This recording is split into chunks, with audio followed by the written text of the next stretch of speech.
I'm driving near to the place that live the kittens.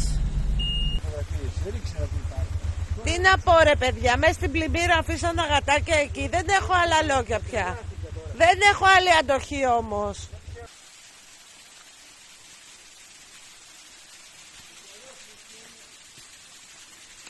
Δεν έχετε έλεος πια. Δεν έχετε έλεος. Δεν έχετε τίποτα. Γάμω το κέρατό σας. They have open eyes. Thank God they are all alive. Baby. Yes.